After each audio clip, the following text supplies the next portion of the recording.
Road పక్కల భిక్షమెత్తుకుంటూ ఇక్కడ కనిపిస్తున్న మహిళకు మరో మహిళ ఉపాధి చూపుతాను, నెలకు 5,000 జీతం ఇస్తాను రండని అనడంతో భిక్షానికి అలవాటు పడిన ఆ మహిళలు నిరాకరించారు.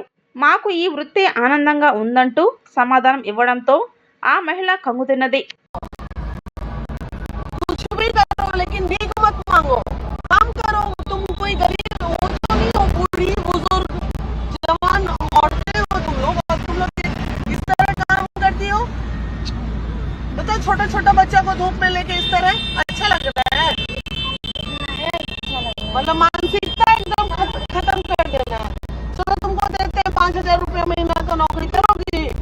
झाड़ू पोछा कपड़ा अभी तो हम दे भी देंगे तुमको, लेकिन तुम काम करोगे कि नहीं बताओ? काम करेंगे। 5,000 रुपया महीना देंगे, चलेगी? अच्छा, तुम लोगों मतलब हराम का कमाई करने का आदत हो गई, तीखे मांगोगी। बाल बच्चा को भी यही सिखाओगी जी? क्या मान लो 100 रुपया ही दे देंगे, इससे क्या होगा तुम्हारा? क्या हो जाएगा?